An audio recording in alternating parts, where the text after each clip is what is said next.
امام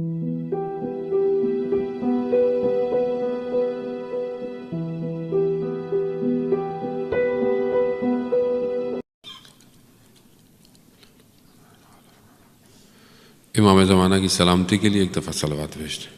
اللہم صلی علی محمد۔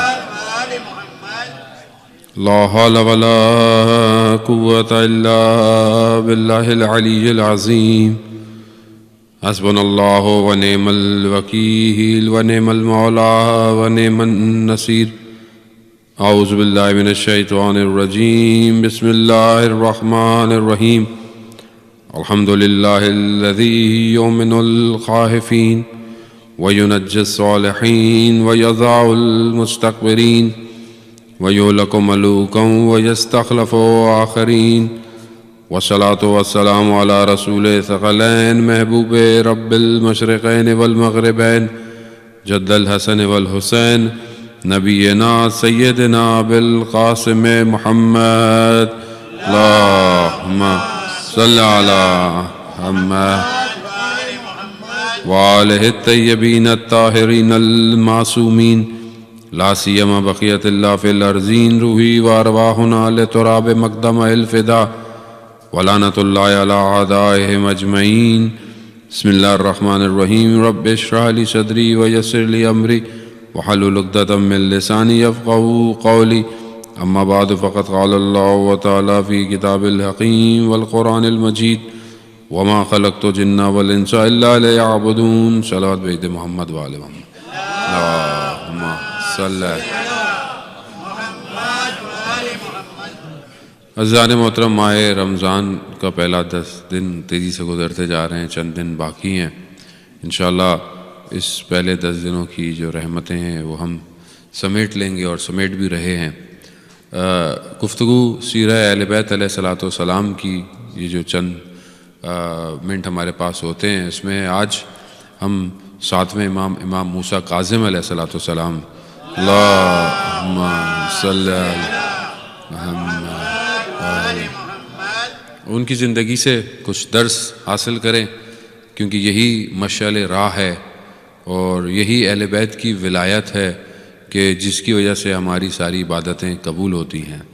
خوب یہ ولایت کو ظاہر ہے ایکسیپٹ کرنے کے لیے انسان کو پریکٹیکلی اپنے وجود سے اس کا اظہار کرنا پڑتا ہے کہ اگر ہم ان کی سیرت پر عمل کریں گے تو ہم پھر اس ولایت کو ایکسیپٹ کرتے ہیں، کیونکہ صرف ان کو ماننا، صرف ان کو جان لینا کافی نہیں ہے۔ لوگ اس زمانے میں ان کو جانتے تھے مگر ان کی فالوشپ نہیں کر پائے۔ 7ویں امام نے کئی جو بنی عباس کے خلیفہ ہیں اس دور میں جو ہے وہ زندگی گزاری اور مشکلات امام کو رہیں۔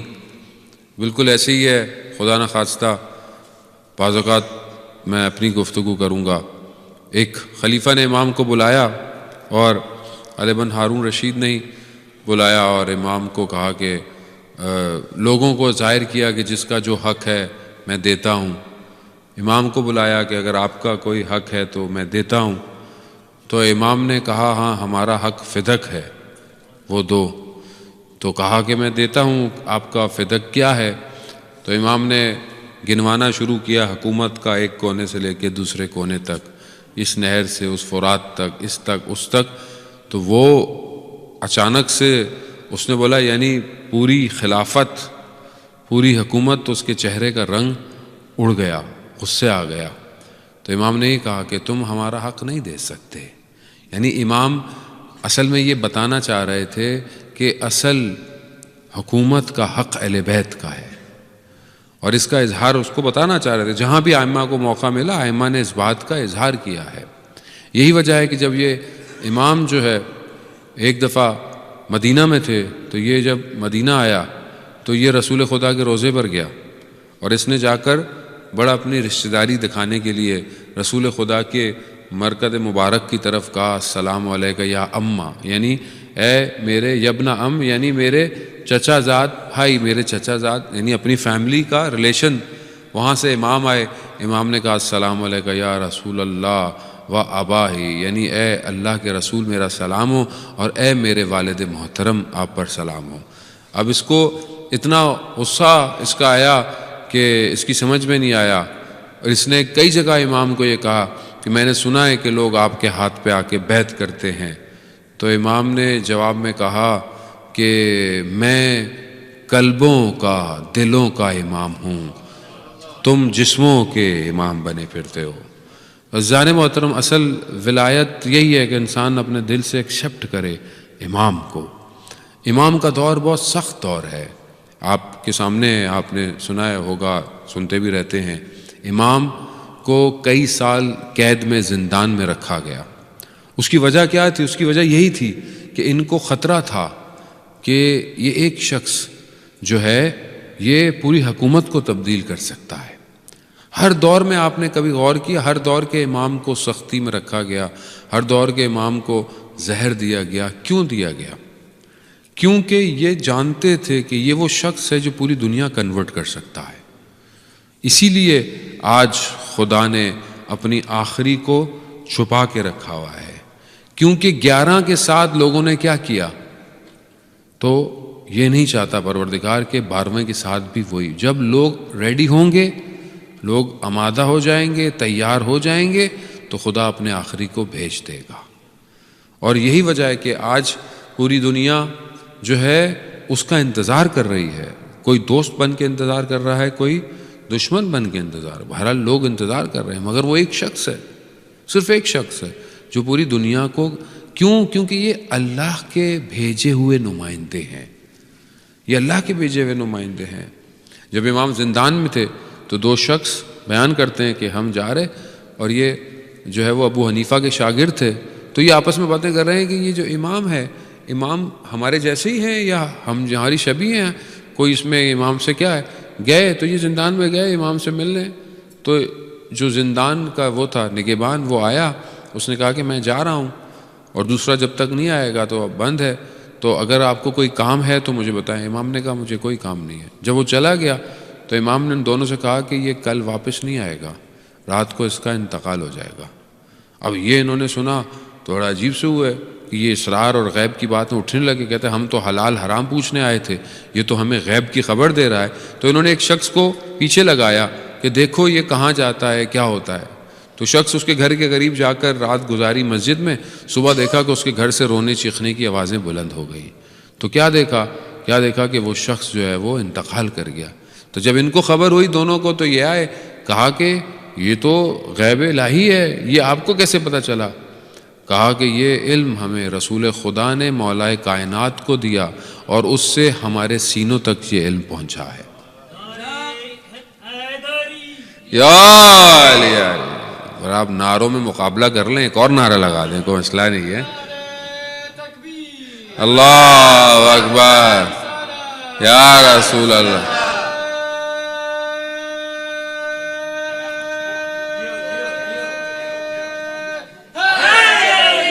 یا علی علی، اللہم صلی علی محمد۔ ماشاء اللہ عزیزان، بہرحال مولا علی کا نام ہی ایسا ہے، چہرے مسکراتے ہیں، کھلتے ہیں، تو مجلس بھی بہرحال ہونی چاہیے۔ بہرحال بعض اوقات ہم ہی اتنی گفتگو خوش کرتے ہیں کہ لوگ نعرہ لگا ہی پاتے، لیکن بہرحال لیکن آپ کے ان چہروں کو دیکھتے ہوئے مولا کے میں مزید فضائل آپ کی خدمت میں بیان کروں۔ مولا کو آپ کو پتہ ہے کہ یہ پوری کوشش کرتے تھے کہ امام کو کسی نہ کسی طریقے سے تکلیف ہو۔ تو ایک دن اس نے امام کو کھانے پہ بلایا ہوا، تو اس نے ایک جادوگر کو بلایا، اور جادوگر کو بولا کہ جب امام کو خادم کھانا دیتا تھا تو وہ کچھ کرتا تھا تو روٹی جو تھی وہ امام کے پاس سے دور ہو جاتی تھی۔ جب امام، اور یہ ہنستا تھا ہارون بیٹھ کے، بہت خوش ہوتا تھا یہ، اور اتنا ہنسنے لگا اس کی خوشی کی انتہا نہیں رہی۔ تو امام نے جب یہ محسوس کیا کہ یہ اہانت کر رہا ہے، یہ جو ہے وہ غلط ہے، تو اس کے پیچھے ایک تصویر تھی جس پر شیر بنا ہوا تھا۔ امام نے اس کو اشارہ کیا، شیر باہر آیا اور اس جادوگر کو کھا لیا اس نے، اور کھا کر واپس چلا گیا۔ یہ تو بے ہوش ہو گیا، ہارون تو خوف سے ہی بے ہوش ہو گیا، گر گیا۔ اور جب یہ اٹھا تو کہنے لگا کہ اس کو واپس لے آئیں۔ تو امام فرماتے ہیں اگر حضرت موسیٰ کی عصا نے اس ان جادوگروں کی چیزوں کو جو اس نے ساحر بنایا تھا اگر دوبارہ باہر نکالا ہوتا تو یہ بھی باہر نکال لے گا۔ صلوات بھیجتے محمد وآل محمد، اللہم صلی علی محمد وآل۔ خوب امام کے پاس یہ علم تھا، امام کے پاس یہ علم ہے، امام کے لیے یہ علم مشکل نہیں ہے عزیزان محترم۔ مشکل ہماری ہے کہ جو ہمیں اللہ نے زندگی دی ہے ہم اس سے کتنا فائدہ اٹھا رہے ہیں۔ ائمہ کی زندگیوں میں بہت زیادہ لیسن ہے ہمارے لیے۔ ساتویں امام کا دور جہاں اتنی سختیوں کا دور ہے، وہیں پر امام نے اپنے بندوں کو جو چاہنے والے تھے شیعہ، ان کو سسٹم میں رکھا، ان کو حکومت میں رکھا، جو ہیلپ کرتے تھے، جو غریبوں کی ہیلپ کرتے تھے، لوگوں کی ہیلپ کرتے تھے، اور حتیٰ جو لوگ زندان کے ذریعے سے بھی آتے تھے تو امام ان کے ذریعے سے بھی پیغامات بھجواتے تھے۔ خوب یہ ہمیں بھی آنا چاہیے، ہم سسٹم ڈیزائن کریں، ہم اپنے آپ کو اتنا اسٹرانگ کریں کہ ہم بھی اپنی زندگی کے کاموں کو ایک آرگنائزیشن وے میں کریں۔ بعض اوقات ہم ہیزرڈ کرتے ہیں، اصل میں کیا ہوتا ہے کہ کچھ ہوا تو اس کے ری ایکشن میں ہم کام کریں گے، کچھ واقعہ ہو گیا ہم اس کا ری ایکشن، ہم پہلے سے تیاری نہیں کرتے بہت سی چیزوں کی، کیونکہ ہم ہمیشہ ری ایکٹ کرتے ہیں، ہم پرو ایکٹیو نہیں ہیں ریلیجن کے معاملے میں۔ جیسے ایک پرو ایکٹیو ایک مینیجر ہوتا ہے جو ضروری نہیں ہوتا کہ جو حالات ہوں، بلکہ وہ آگے والی چیزوں کو کریٹ کرتا ہے، وہ ڈیمانڈ کو کریٹ کرتا ہے۔ جو اچھا مینیجر ہوتا ہے وہ اپنی پروڈکٹ کو نہیں ہے کہ مطلب کسی کمپیوٹر نہیں، اگر پروڈکٹ کی لوگ نہیں بھی جانتے ہیں تو اس کی چیز کو کریٹ کرتا ہے، محنت کرتا ہے۔ ہم بعض اوقات اپنے ریلیجن کے معاملے میں، اپنے آرگنائزیشن کے معاملے میں، اپنی جماعت کے معاملے میں ایسے نہیں ہیں۔ جب کچھ ہوتا ہے تو ہمارے ہاتھ پاؤں پھولتے ہیں کہ اب کیا ہو گیا، اب کیا کریں۔ ہم پہلے سے نہیں دیکھتے کہ دنیا میں کیا ہو رہا ہے، ہو سکتا ہے ہمارے یہاں بھی ہو جائے کل کو۔ ہم اس کے لیے ہماری کیا پلاننگ ہے، ہم کتنے زیادہ ہمارے اچھے ریلیشنس ہیں گورنمنٹ کے ساتھ، ہم کتنا زیادہ اٹھتے بیٹھتے ہیں، ہم نے اپنے آپ کو کتنا زیادہ دوسرے نان مسلمز کے ساتھ، دوسرے جو مسلمان ہیں ان کے ساتھ کتنی ہماری کولیبریشن ہے، کتنے ہم مضبوط ہیں۔ یعنی ہم آگے کی طرف بڑھے عزیزان محترم۔ ہم ائمہ کے ماننے والے ہیں جو ان سختیوں کے دور میں بھی نیٹ ورک ڈیزائن کر کے رکھتے تھے۔ ساتویں امام کے دور سے وکیلوں کا سلسلہ شروع تھا کہ دور دور تک امام کے وکیل اور امام کے ماننے والے ہوتے تھے، جن کے ذریعے سے امام کا پیغام پہنچتا تھا، مال پہنچتا تھا، ساری چیزیں پہنچتی تھی اس سختی کے دور کے اندر بھی۔ تو ہم اس ولایت کو سمجھیں، اس بات کو سمجھیں کہ امام جو ہے وہ ہمیں کس طرف متوجہ کرانا چاہ رہے ہیں۔ امام ہمیشہ ظلم کے مقابلے میں رہے، ظلم کا مقابلہ کیا، حکمرانوں کا مقابلہ کیا، بڑے بڑے طاغوتوں کا مقابلہ کیا۔ ہارون نے کئی دفعہ امام کو تنگ کرنے کی کوشش کی، کئی جگہ پر کہا، امام نے کئی جگہ کہا کہ جو ہے وہ اس نے ایک دفعہ غصے میں آ کر کہا تو کیا ہم لوگ، آپ ہمیں مسلمان نہیں سمجھتے، ہم کافر ہیں؟ تو امام نے اس کا جواب قرآن کی آیتوں سے دیا کہ جو اللہ کی نعمتوں کو تبدیل کر دیتے ہیں وہ کفر کرتے ہیں اور ان کو اپنے لوگوں کو گمراہ کرتے ہیں۔ امام قرآن کی آیتوں سے جواب دے دیتے تھے کہ اصل ان کی حالت کیا ہے، اور وہ پوری کوشش کرتے تھے کس طریقے سے اپنے آپ کو، لیکن نہیں کر سکتے تھے۔ الہی نمائندے کے آگے کچھ نہیں کر سکتا انسان، تو بہتر ہے انسان تسلیم ہو جائے اپنی زندگی میں۔ ہم بھی اس ولایت کے آگے تسلیم ہوں۔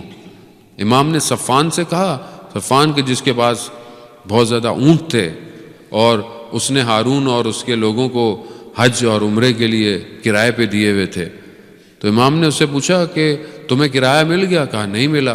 تو کہتا ہے تم یہ چاہو کہ جب تک تمہیں تمہارا کرایہ نہیں مل رہا یہ زندہ رہیں؟ کہا ہاں مولا۔ کہا تو اگر کوئی ستمگار کو زندہ رکھنا یا اس کے لیے دعا یا اس لیے کوشش ہے تو وہ خود ستمگار ہے۔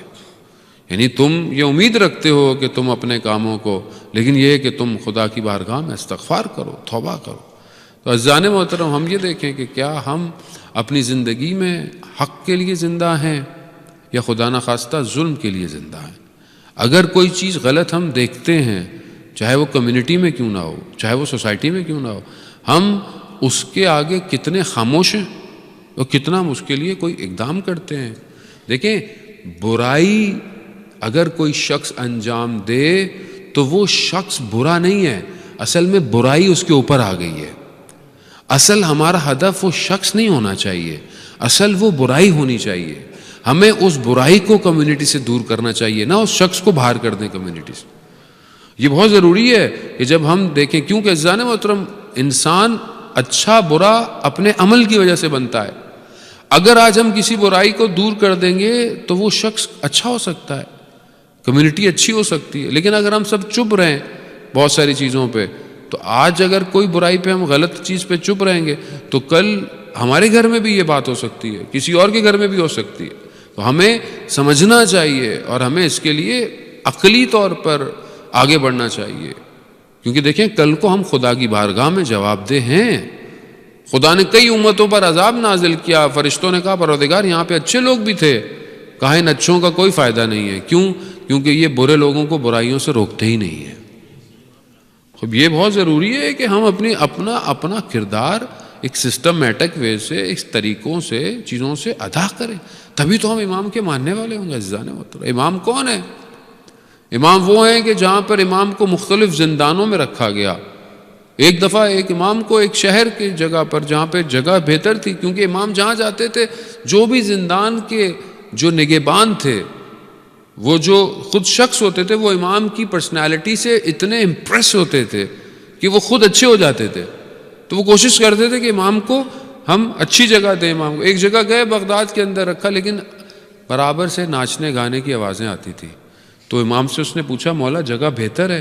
کہا اس سے بہتر وہ کمرہ تھا. کہا کیوں؟ کہتا ہے کم از کم وہاں گناہوں کی آوازیں میرے کانوں میں نہیں آتی تھی. عزیزان محترم خوب امام ہمیں پیغام دے رہے ہیں مختلف طریقے سے زندگی میں کہ اصل انسان جتنا بہتر ہے، انسان گناہ سے، چیزوں سے اپنے آپ کو دور رکھے. اور خوشی تبھی ہے کہ جس میں اللہ خوش ہو.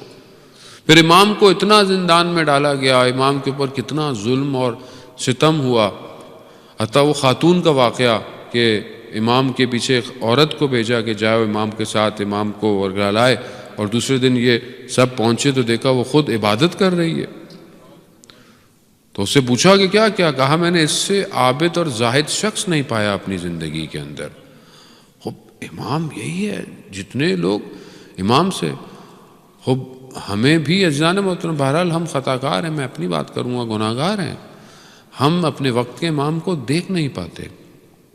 ہم اپنے وقت کے امام کے قریب خود نہیں ہیں، مگر امام ہمارے قریب ہے. ہم قریب نہیں ہیں امام کے، مگر امام تک تو ہماری باتیں پہنچتی ہیں. امام ہیں، امام دیکھتے ہیں ہمارے چیزوں کو، امام تک ہم. لیکن ہم اس چیز کو متوجہ ہیں کہ ہم امام کے وجود سے فائدہ اٹھا رہے ہیں کہ نہیں. امام کی خود حدیث ہے، آخری امام خود فرماتے ہیں کہ میں غیبت کے پردے میں، غیبت میں جو غائب ہوں، ظاہر نہیں ہوں. بالکل ایسے ہی ہے جیسے ایک سورج، ایک سن جو ہے وہ کلاؤڈ کے پیچھے آتا ہے. کیا سورج جو ہے جب بادلوں کے پیچھے ہوتا ہے تو کیا اس کی روشنی سے فائدہ نہیں اٹھا سکتا؟ اٹھاتا ہے آدمی. اس طرح امام غیبت میں ہم امام کے وجود سے مستفید ہو سکتے ہیں، فائدہ اٹھا سکتے ہیں امام سے. لیکن ہم اپنے آپ کو آمادہ کریں اور یہ دیکھیں کہ ہماری ڈیوٹی کیا ہے ابھی اس کمیونٹی میں. میری کیا ڈیوٹی ہے؟ میں کل کو کیا کروں؟ میں سائلنٹ نہ بنوں عزیزان، میں اگنور نہ کروں کہ مجھے کوئی فرق نہیں پڑتا. نہیں، فرق پڑتا ہے. کیوں نہیں فرق پڑتا؟ اللہ نے کسی مقصد کے لیے بھیجا ہے. بغیر مقصد کے تو پروردگار کہتا ہے میں نے پتوں کو خلق نہیں کیا، پتھر کو خلق نہیں کیا. تو ایسے کیسے ہو سکتا ہے کہ میرا کوئی مقصد نہ ہو؟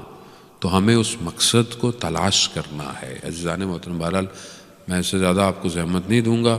چلیں، یقیناً آپ سب گئے ہوں گے اور نہیں گئے تو اللہ تعالیٰ آپ سب کو کاظمین کی زیارت نصیب فرمائے. عزیزان محترم ہر حرم کی ایک الگ کیفیت ہے، ہر حرم کی ایک الگ خوشبو ہے. کاش خدا ہمیں توفیق دے دوبارہ ہم وہ باب مراد سے امام کے حرم میں جائیں. سنی عالم کہتا ہے، بغداد میں رہتا تھا، گو کہ سنی تھا، مگر کہتا ہے کہ میں جب بھی اس حرم میں گیا ہوں میں نے اپنی مراد کو پورا پایا ہے. امام موسیٰ کاظم باب الحوائج ہے. حوائج یعنی حاجتوں کا، دعاؤں کا دروازہ ہے. ہم بھی سائل بن کے آج امام کے دروازے پہ چلتے ہیں. اے امام، کہیں اگر ہم ہوتے تو یقیناً ہم آپ کے جنازے کو 3 دن تک بغداد کے پل پہ رکھنے نہ دیتے. مولا ہم خطا کار ہیں، گناہ گار ہیں. آپ خود محسوس کریں نا، ایک شخص قید میں ہو، خدا ان سب قیدیوں کو رہا کرے کہ جو قیدوں کے اندر ہے. ایک شخص قید میں ہو اور اس کے بچے اس کا انتظار کر رہے ہوں. راوی بیان کرتا ہے کہ ہم نے دیکھا کہ 8ویں امام رضا نے گردن پہ کالا ایک لباس ڈالا ہے. تو میں نے کہا مولا یہ کیا ہوا؟ کہا بابا دنیا سے چلے گئے. ہاں عزیزان محترم، وہ مدینہ میں جہاں پر امام کے گھر والے ہیں ان کی کیا کیفیت ہوگی. اور سوچیں ان بیٹیوں پر، اور اس بیٹی پر ہمارا سلام ہو حضرت معصومہ پر، کہ جب انہیں پتہ چلا ہوگا کہ بابا، جس بابا کا وہ انتظار کر رہی تھیں، وہ بابا اب کبھی نہیں آئے گا. یہی ہوا. بیان کرتے ہیں کہ ہم امام کی زیارت کرنے چاہتے ہیں، جیسے ہی ان کو جگہ دی گئی، زندان اتنا اندھیرا تھا، زندان اتنا گہرا تھا. دیکھنے والوں نے جب سوراخ سے دیکھا تو کہا ہمیں تو کچھ نظر نہیں آ رہا، امام کہاں ہے؟ کہا ایک کپڑا نظر نہیں آ رہا. کہا ایک کپڑا سا بچھا ہے. کہا یہی امام ہے جو سجدے کی حالت میں ہے. ہاں عزیزان محترم، اسی حالت میں امام کو اٹھایا گیا. امام کے ہاتھوں میں ہتھکڑیاں ہیں، پیروں میں زنجیریں ہیں، اور مزدوروں نے امام کا جنازہ اٹھایا، بغداد کے پل پر پڑا رہا. پھر اس کے بعد امام کو دفنایا. ہاں آج آپ دیکھیں کہ کیا شان و شوقت سے اس کاظمین میں امام کا جنازہ اٹھتا ہے. میں کہوں گا مولا پھر بھی آپ کو چند مزدوروں نے تو اٹھایا. لا یوم کا ابا عبداللہ، ارے آپ کے جد امام حسین کا لاشا بے گور و کفن، خون میں غلطی تھا، غبار میں آلودہ، کربلا کے دشت پر پڑا رہا.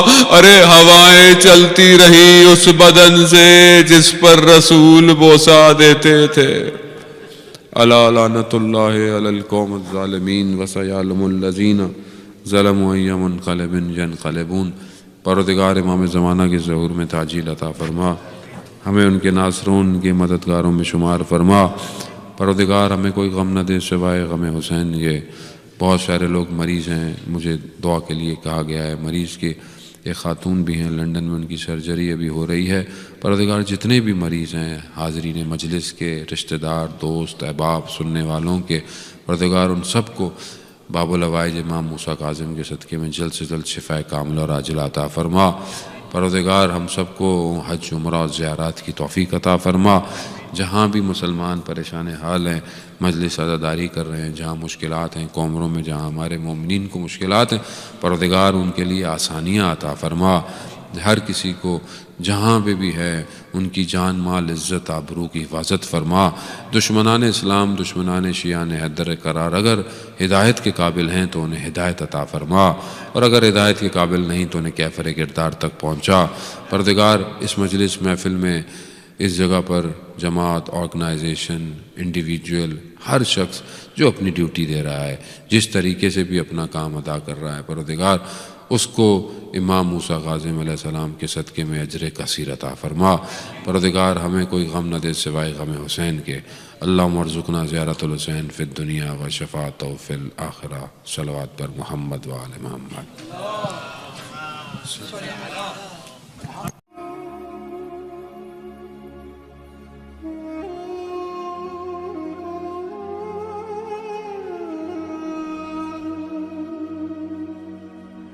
أشهد أن